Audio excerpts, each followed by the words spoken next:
le couvert à la française, le couvert à l'anglaise, la méthode internationale, la façon américaine et les plans de table. Alors, ça pour vous, dans vos formations, ça va être important de pouvoir faire la différence.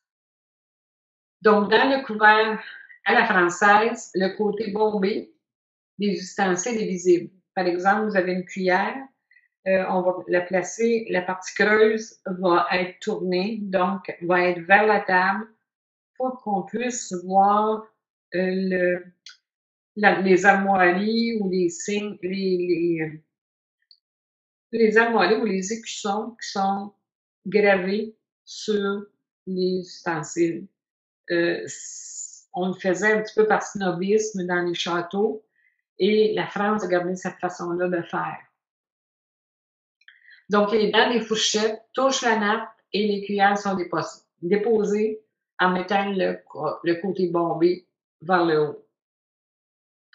Donc, c'est pour laisser voir les emblèmes de la noblesse. Maintenant, en France, c'est possible de ne pas trouver d'assiette à pain sur la table, ni de salière et de poivrière. La raison se situe sur le fait que les chefs sont supposés de faire un travail d'assaisonnement extraordinaire et qui peuvent se trouver insultés si on demande, par exemple, est-ce que je pourrais avoir du beurre, est-ce que je pourrais avoir du pain, est-ce que je pourrais avoir du sel, du poivre, alors ça pourrait les offusquer. Donc, souvent en France, dans les restaurants, on ne verra pas d'assiette à pain sur la table, ni beurre, ni pain, ni sel, ni poivre. Donc, le couvert à l'anglaise sont disposés comme en France, mais avec quelques variations. Par exemple, les ustensiles sont placés à l'inverse des couverts à la française, le côté creux visible. Alors, votre cuillère à potage aurait le côté creux vers le haut et c'est le côté bombé qui toucherait à à la nappe. Les fourchettes seraient placées pointe vers le haut. Alors, à l'anglaise, on dit que les verres sont situés à droite de l'assiette principale et rarement à l'horizontale. On forme plutôt une ligne oblique ou verticale avec les verres. Maintenant, la méthode internationale, et c'est cette méthode-ci dont on parle dans nos formations. C'est la méthode qui convient à plusieurs pays.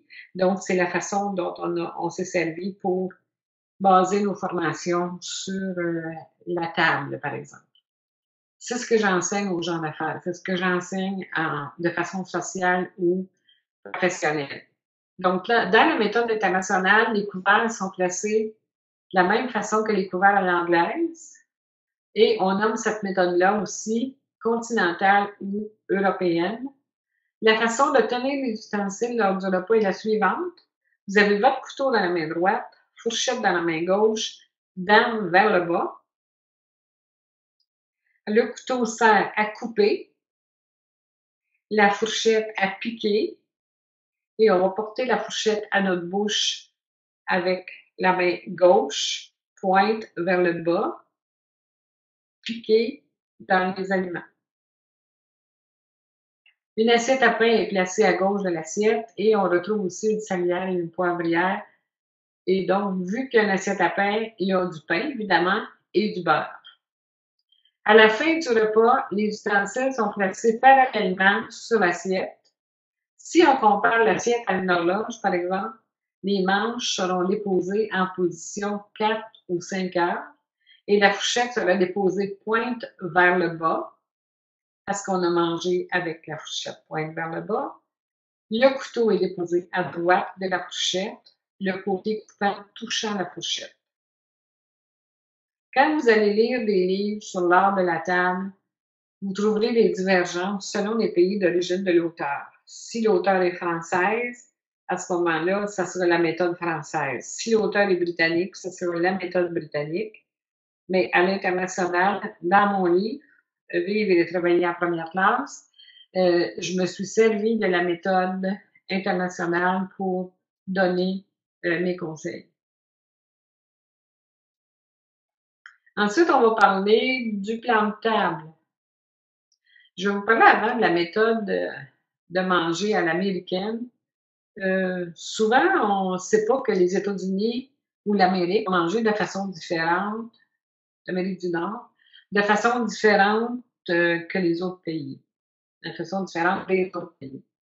Donc, à l'américaine, vous l'avez illustré dans mon livre Vivre et travailler en première classe. On a notre couteau dans la main droite, fourchette dans la main gauche. On coupe avec notre couteau. On dépose notre couteau sur le rebord droit de l'assiette et on prend notre fourchette qui est dans la main gauche et on la ramène dans la main droite et on va manger avec notre fourchette pointe vers le haut. C'est ce qui différencie la méthode internationale de la méthode américaine. C'est la façon de tenir les ustensiles. Alors, si on passe ici au plan de table, il y a deux méthodes aussi à l'anglaise. Donc, vous voyez que l'hôte est assis ici, à une extrémité de la table, et que ses invités sont placés en fonction de la hiérarchie. Vous avez l'invité numéro 1, numéro 2, numéro 3. Je ne suis pas tellement habile avec mon crayon. Numéro 5, 6, 7, 8.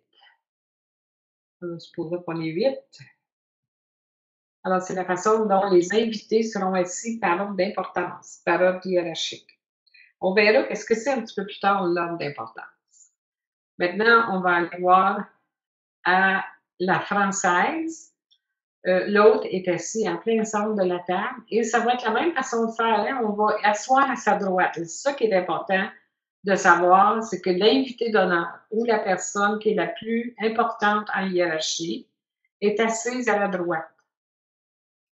Deuxième place à la gauche. Et on va continuer comme ça. 3, 4. Et ensuite, on peut changer de côté. On n'assoit normalement aucune personne au bout, aux extrémités de table. Donc, dans ce cas-là, c'est une place utilisée pour l'autre qui est au centre. Les deux méthodes sont utilisées dépendamment du but de la réunion. Si c'est une réunion qui est plutôt conviviale, relax, moins directive, l'autre va s'asseoir au milieu comme ça, comme pour être plus près de son monde. Et si c'est une réunion qui est plus directive, l'autre va être installé à une extrémité. Alors, c'est vraiment un signe que c'est la personne qui est assise à l'extrémité qui dirige.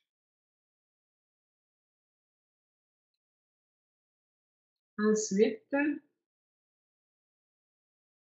qu'est-ce qui va concerner une personne, un professionnel, par exemple, qui reçoit une invitation? Qu'est-ce qu'il va porter? Qu'est-ce que madame va porter? Alors, si vous recevez une invitation qui dit smoking ou cravate noire, hein, cravate noire est la même chose que smoking pour les gens qui veulent utiliser que le français. Donc, monsieur va porter le smoking et la femme portera une robe du soir ou une tenue chic. Normalement, c'est dans les couleurs plus foncées, hein, plus sobres. Et le mot tuxedo est souvent faussement utilisé. Tuxedo, c'est le mot anglophone qui désigne smoking ou cravate noire.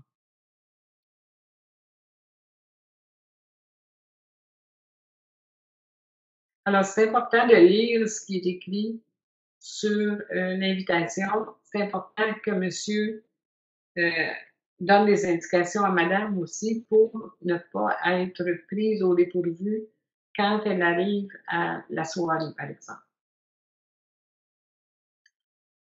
Lors des dîners, j'ai parlé d'alterner hein, en fonction lors des réunions, en fonction de l'importance des gens. Mais lors des dîners préparés avec soin, on va alterner hommes et femmes. Maintenant, je sais que dans certains pays, c'est pas comme ça. Euh, il faudra voir dans votre pays de quelle façon on procède avec euh, les hommes et les femmes, est-ce qu'ils sont assis ensemble ou non. Dans certains pays, la femme n'a pas sa place dans les dîners d'affaires ou encore elle n'a pas sa place aux tables de réunion. Donc, il faudrait voir avec les us et coutumes de votre pays ou de votre région. Alors, supposons que les femmes sont acceptées en affaires, on va alterner, on va se servir de la hiérarchie entre les gens les plus importants et alterner hommes et femmes. Donc, on peut travailler aussi en fonction de leur genre, aussi hommes et femmes, et aussi de leur âge. Si on n'est pas certain des types de personnes, on va placer les personnes âgées en priorité, surtout s'il s'agit d'un caractère social. Et on sépare, si vous suivez des couples, on sépare les couples. Donc, un homme, une femme, un homme, une femme, qui ne sont pas nécessairement en couple. Pourquoi? C'est pour favoriser la conversation entre les invités. Aussi simple que ça.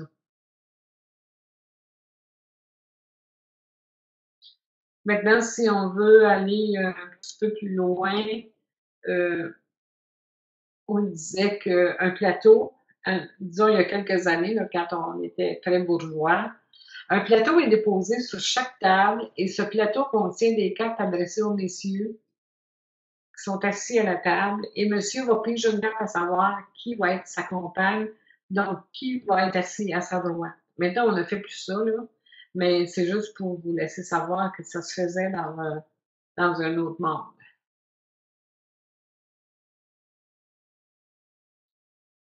Maintenant, le comportement est important, que ce soit lors d'une réunion, que ce soit lors d'un repas, lors d'un événement social, l'attitude, le comportement. Et dès la première rencontre, les gens se font une opinion de vous, bonne ou mauvaise. Alors pourquoi ne pas mettre toutes les chances de son côté et de faire les choses correctement? Ça aussi, ça vous donne du vocabulaire.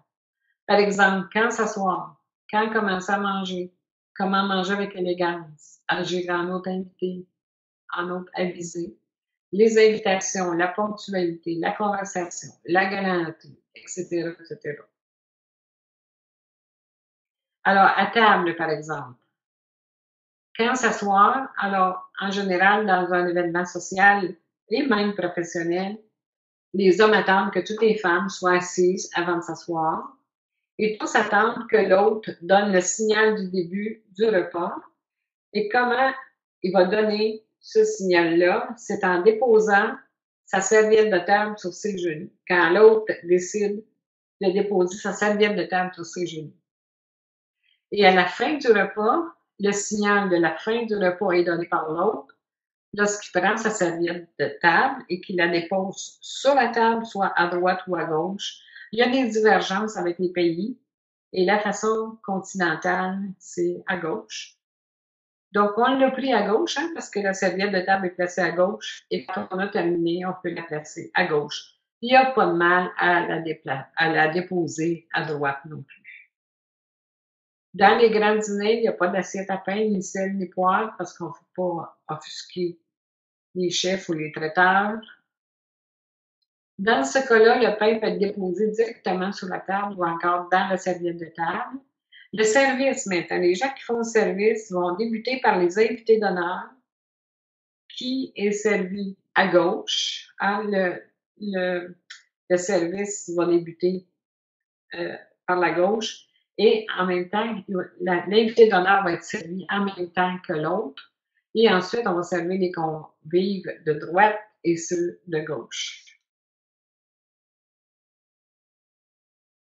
Maintenant, on a dit qu'on attendait le signal avant de commencer à manger.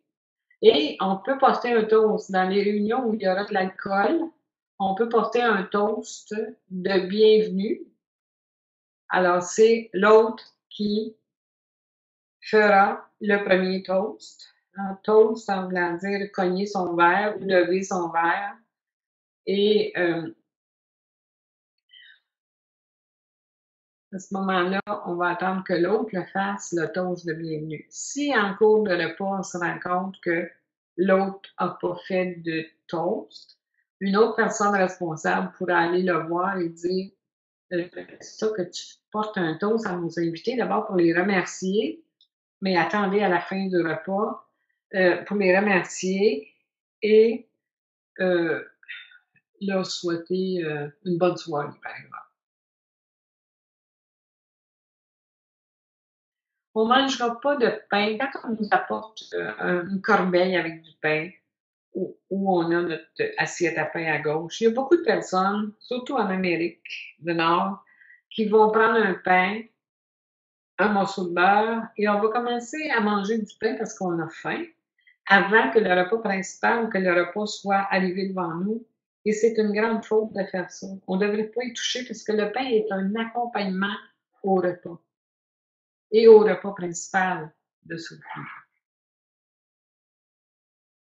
Si le patron invite ses employés au restaurant, c'est la personne qui invite qui décide de l'endroit, qui suggère des mets, qui donne des choix à ses invités.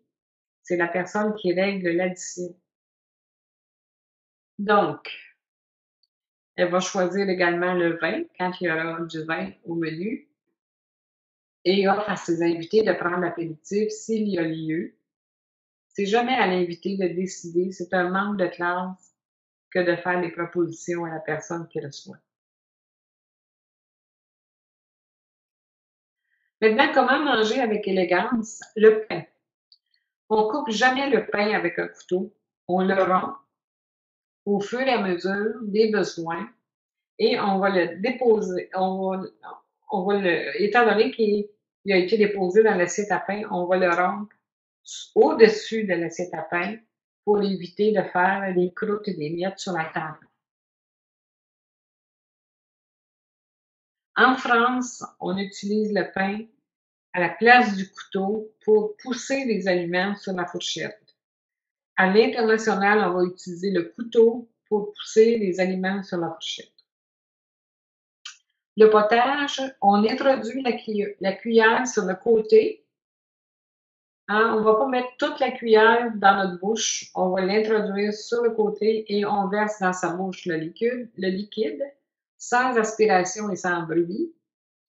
Il est préférable de ne pas soulever son assiette et on ne va pas nettoyer notre assiette à potage avec un morceau de pain. Ce serait très mal vu de le faire. Le poisson, on utilise le couvert à poisson et après, c'est assez rare qu'on nous sert un poisson entier lors d'un repas, mais ça peut arriver. Donc, si vous avez le couvert à poisson, c'est pour couper le poisson sur le sens de la longueur en suivant la ligne médiane. On lève les filets, on les dépose, on les tourne dans l'assiette et les arêtes sont repoussées sur le bord de l'assiette. Le poulet ne se mange pas avec les doigts et dans certains pays où on mange avec les doigts, ça sera une pratique assez intéressante pour les gens qui ont l'habitude de manger avec leurs doigts. Donc, on va utiliser le couteau et la fourchette et on va couper un morceau à la fois, comme on le fait pour les autres viandes. La pomme de terre, on la coupe avec la fourchette et on ne va pas la réduire en purée dans son assiette. Les légumes sont coupés un morceau à la fois. La sauce, il faut se résigner à en laisser dans l'assiette. On ne va pas essuyer avec notre morceau de pain. Les pâtes s'enroulent autour des dents de la fourchette. L'utilisation de la cuillère est déconseillée. À l'international, on va tourner avec la fourchette. On ne va pas utiliser la cuillère. La salade, si les feuilles sont trop grandes, on les plie avec le couteau et la fourchette et ne faites pas jamais couper notre salade. Si vous n'avez pas de couteau à salade, vous pouvez toujours utiliser un morceau de pain pour vous aider à plier les feuilles. Mais on sait que ça se fait beaucoup en France, mais beaucoup moins dans d'autres pays. Donc, les gens qui servent les repas, normalement, savent que la salade devrait être assez petite pour être mangée à l'aide de la fourchette seulement. Les fromages, on va couper un morceau avec le couteau et on pose sur une bouchée de pain. On ne va pas tartiner. Et vous pouvez utiliser également la fourchette et le couteau et manger à l'anglaise. Ça veut dire faire suivre du couteau ou du pain. Mais normalement, on va couper un morceau avec le couteau et on va le déposer sur un morceau de pain. Les fruits, les petits fruits, les raisins, ça mange avec les doigts. On dépose d'abord discrètement les noyaux et les pépins dans le creux de la main. Alors, quand on Tout ce qui entre dans la bouche avec les doigts en ressort avec les doigts. Si vous mangez des petits fruits et, par exemple, le raisin, il y a des pépins, donc vous allez couvrir votre bouche avec votre main et vous allez laisser tomber les raisins dans l'autre main et vous allez discrètement les déposer sur le rebord de votre assiette. Ensuite, les pommes, les poires, les oranges sont coupées en 2 et en 4 et on les pèle avec le couteau et la fourchette. C'est assez rare qu'on les sert dans un repas d'affaires, mais ça peut arriver. Alors, on va éviter de s'installer à une place d'honneur sans y avoir été invité. S'asseoir avant que l'autre soit assis, c'est ce qu'on évite. Glisser sa serviette de table dans le col de sa chemise ou de sa robe. Placer sa belle cravate sur l'épaule pour éviter de la salir. Se jeter sur le pain ou vider son verre avant d'avoir entamé l'entrée. Commencer à manger avant l'autre, s'il ne vous en a pas donné la permission. Souffler sur son assiette ou sa bouchée pour refroidir les aliments. N'oubliez pas, c'est ce qu'on évite, là. On va éviter aussi de passer devant ses voisins de table pour saisir le pain, le beurre ou le sel. On va plutôt leur demander de faire circuler ou de nous présenter l'assiette à pain, l'assiette à beurre ou la salière. On va éviter de nettoyer son assiette avec du pain. On va éviter de mal couper ses fromages. On va éviter de tenter le pain, les fromages ou les fruits avant d'en prendre. On va éviter de poser ses coudes sur la table pendant le repas. On va éviter, mesdames, de retoucher son rouge à lèvres à table. On va éviter de suspendre son sac à main à la chaise. Si le sac à main est petit, on peut le mettre à côté de nous, entre la chaise et nous. Et s'il est plus gros, je sais que dans certains pays, on ne peut pas déposer le sac à main par terre. Donc, il faudrait prévoir avant d'aller à un dîner d'avoir un sac à main qui se placera à côté de nous, sur la chaise. On ne va pas laisser son téléphone cellulaire et ses clés sur la table ou des verres fumés. On ne va pas laisser la sonnerie de son téléphone cellulaire activée. Beaucoup de choses à éviter, finalement. Donc, est-ce qu'on règle l'addition à table? Alors, ce qu'on doit faire quand on est l'autre, en arrivant au restaurant, on va tout simplement dire à la personne qui nous reçoit, quand le repas sera terminé, venez me voir et je viendrai payer l'addition en dehors de la table. Donc, ce qu'on devrait faire, remercier votre hôte pour le repas, savoir recevoir et être reçu par un ordre, donc il n'est peut-être pas obligé de faire l'autre de vous recevoir, donc remerciez-le. Comportez-vous en bon invité aussi.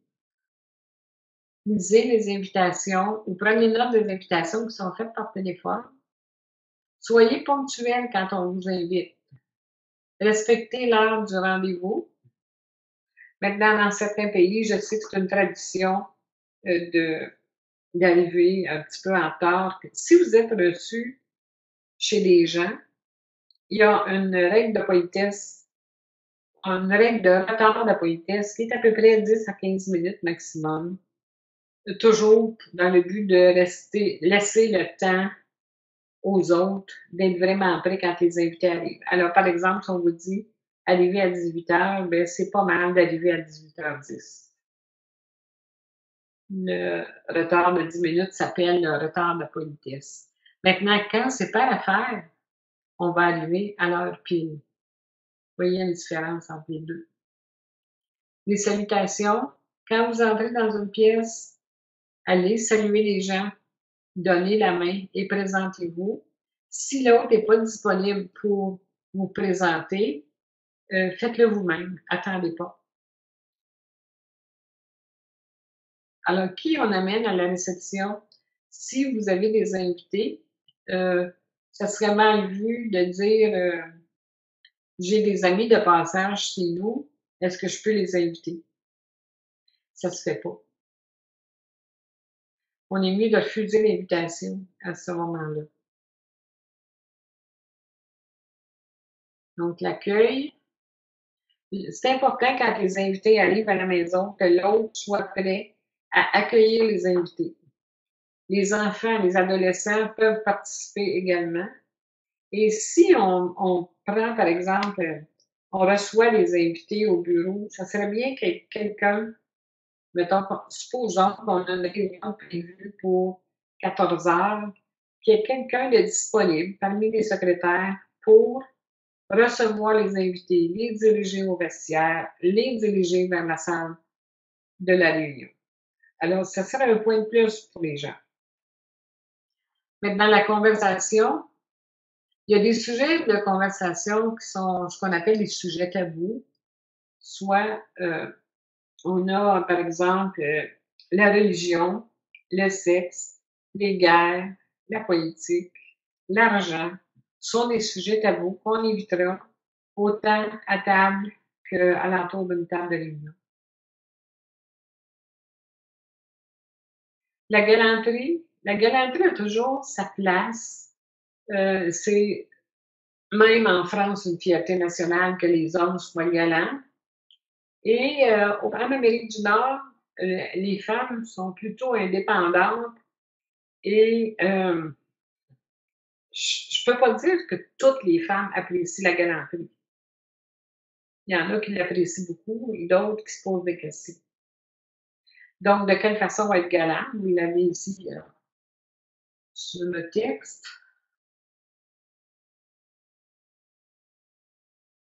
Il y a aussi une chose, quand on est à table, de laisser les mains visibles en tout temps sur la table.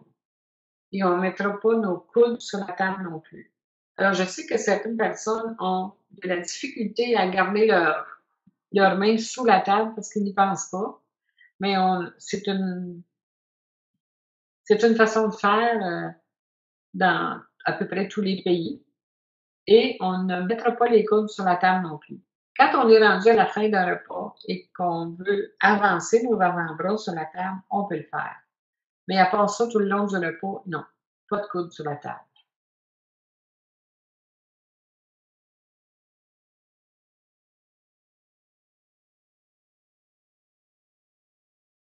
Alors, on a vu l'arrivée des invités. Le départ est important aussi. Si vous êtes invité pour le repas du soir, passez pas la nuit, hein, il faut savoir quand quitter. Remercier nos invités, remercier nos autres, si c'est le cas. Quand on est invité à une fête, est-ce qu'on amène nos petits animaux? Il faut demander la permission. Nos invitations.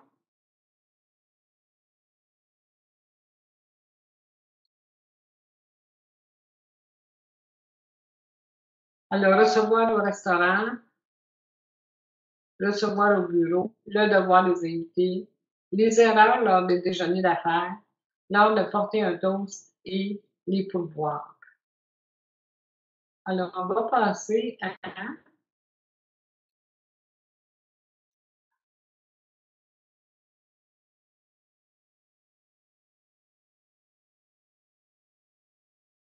ce qui impressionne les clients ou les gens avec qui vous faites affaire.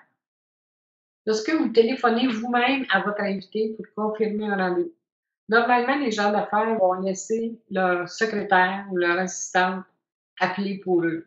Mais quand vous prenez la peine de le faire vous-même, les gens l'apprécient beaucoup. Le choix du restaurant et la complicité du personnel de l'endroit, c'est important et ça laisse toujours une bonne note dans la tête des gens. Quand vous arrivez au restaurant et que les gens arrivent en même temps que vous et qu'on dit bon, bonjour Madame Untel, bonjour Monsieur Untel, ça me fait plaisir de vous revoir, et que le maître d'hôtel vous connaît par votre nom parce que vous allez souvent à la même place, c'est flatteur. Alors, ce qui impressionne les clients aussi, assigner la meilleure place à votre invité. Quand vous guidez votre invité dans le choix du menu, du vin, de l'apéritif, Quand vous entretenez une conversation intéressante, quand vous choisissez un bon moment pour parler d'affaires, il y en a qui vont décider de parler d'affaires tout le long du repas. On suggère une période d'adaptation, puis ensuite, un petit peu plus loin, à la fin du repas principal et au dessert, on peut commencer à parler d'affaires. Et les gens apprécient quand vous allez régler votre addition sans que l'invité s'en rende compte. Quand vous vous abstenez de répondre au téléphone cellulaire et que vous fermez la sonnerie, les gens apprécient lorsque vous manipulez les ustensiles avec aisance et assurance et lorsque vous savez quand et comment faire un suivi, de rappeler les gens le lendemain pour voir que vous êtes bien rendu, surtout quand on reçoit chez nous ou même au restaurant. Vous êtes bien rendu, ça m'a fait plaisir de vous voir et on remet ça, ou en tout cas, utiliser des phrases gentilles. Maintenant, un toast doit être bref et avoir lieu au bon moment. Et avant de porter un toast, on doit s'assurer qu'il y a du vin dans les verres.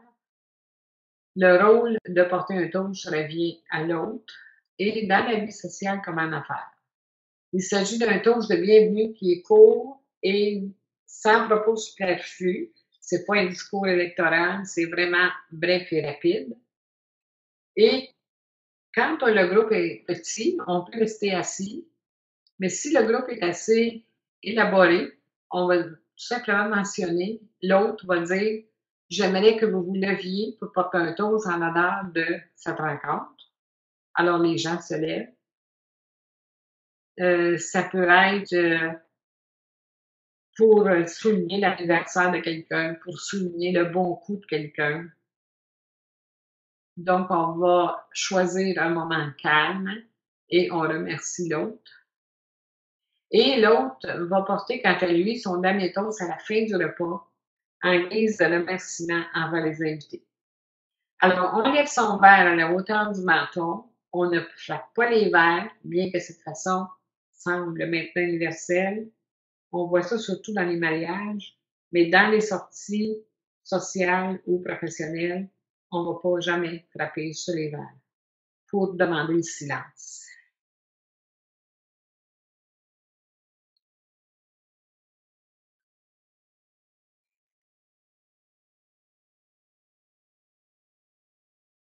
Là aussi, on parle des toasts. Je ne vais pas revenir là-dessus. Je vais parler des pourboires. Ici, vous avez un tableau. Les pourboires à qui, combien et quand. Est-ce que c'est nécessaire? Là encore, ça varie d'un pays à l'autre. Voyez-vous, pour l'Amérique du Nord, c'est ce que vous avez ici. Maintenant, pour un autre pays, il faudrait aller voir c'est quoi l'habitude. Est-ce que le prix du pourboire est déjà inclus dans le prix mentionné au menu? Ça arrive dans beaucoup de pays. Donc, quand on va au restaurant dans un pays étranger, il faut demander.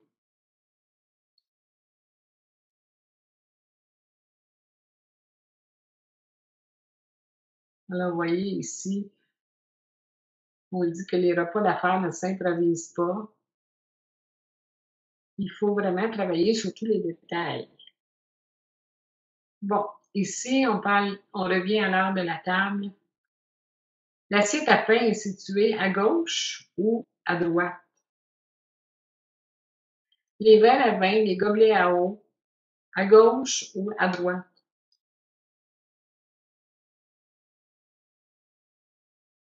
Que faire de votre serviette? De quel côté servir? Les différents services. Service à la française? Service à la française, il y a quelqu'un qui vient nous servir et nous nous servons nous-mêmes dans les plats qui nous sont présentés par le serveur qui est placé à notre gauche. Et par la suite, on replace les ustensiles de service à l'envers sur le plat. Service à l'anglaise, le serveur nous sert lui-même. Dans l'assiette déjà déposée devant nous, et le service s'effectue du côté gauche de l'invité. Service à la russe, on a vu que c'était sur un guéridon. Service à l'assiette, c'est quand les assiettes nous arrivent du restaurant déjà toute faite avec les légumes, et cetera. Tout est déjà composé et ce service peut se faire par la droite de l'invité et là encore, des petites divergences avec les pays. Dans certains pays, le service s'effectue à la gauche du convive, alors que dans d'autres, c'est à droite. De quel côté de servir? On dessert à droite. Est-ce qu'on commence à manger avant l'autre ou est-ce qu'on attend? La volaille, comment se mange la volaille? Le homard, les huîtres, les pâtes, les escargots, la salade, les fruits, les fromages, le vin.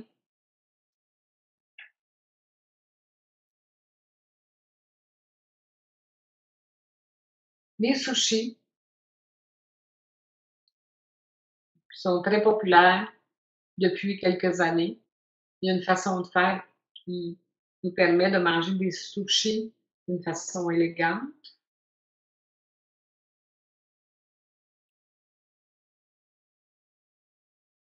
Maintenant, les 5 assiettes. Alors, je vous demande de lire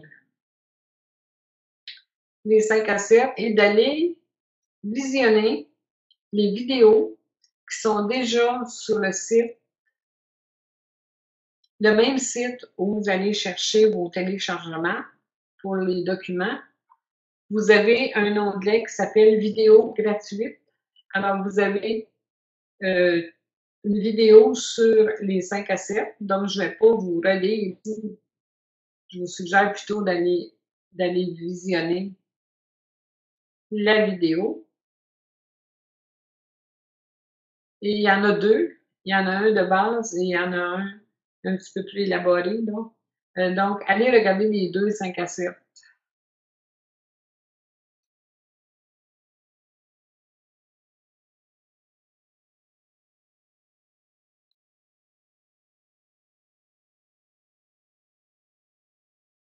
Alors ici, ça recoupe pas mal des choses dont on a parlé précédemment.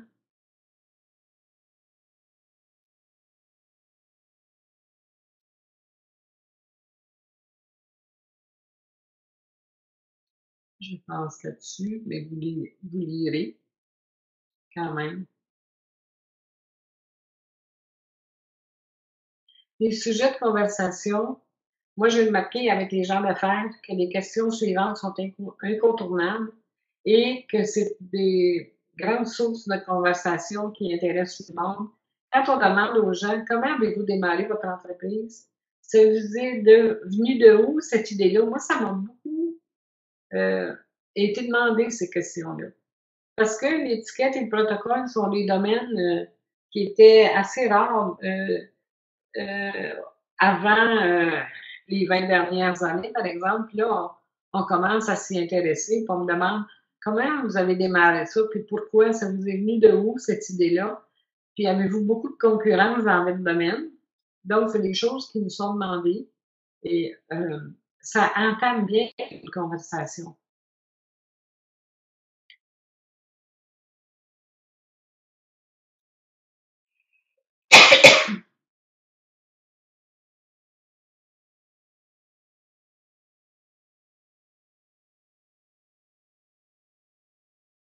Alors ici, je vais vous parler des différentes possibilités de repas d'affaires.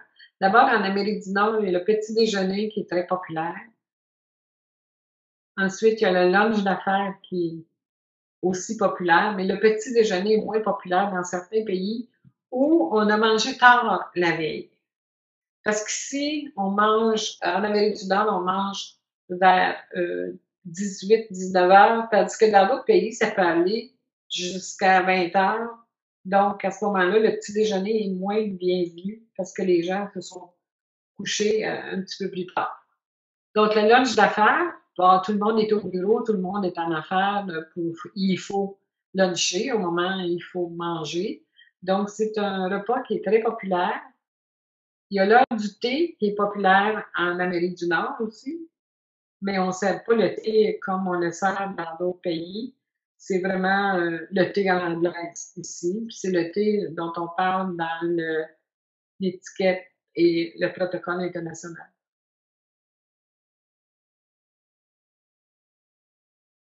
Maintenant, quoi offrir en cadeau?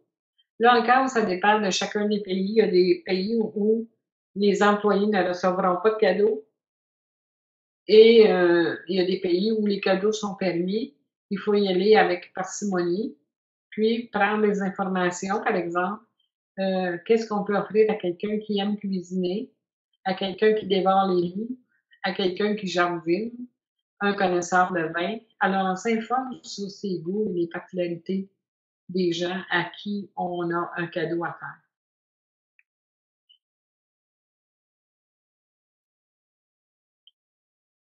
Le budget aussi, plus, la personne à qui on fait un cadeau, plus elle joue un rôle important dans notre société, dans notre entreprise, plus le montant sera élevé.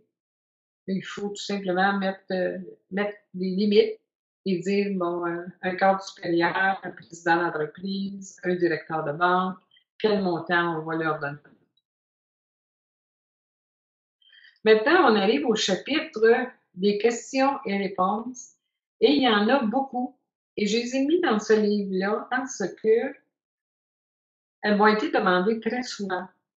Je ne vais pas vous en faire la lecture, mais je vais vous demander, encore là, pour vous fournir des réponses qui vous seront posées lors de vos formations, pour que vous soyez en mesure d'avoir des réponses qui sont déjà toutes faites en fonction des questions qui m'ont été posées.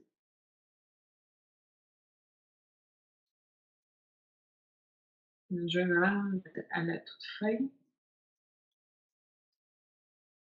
de la fin ici. On est toujours dans les questions.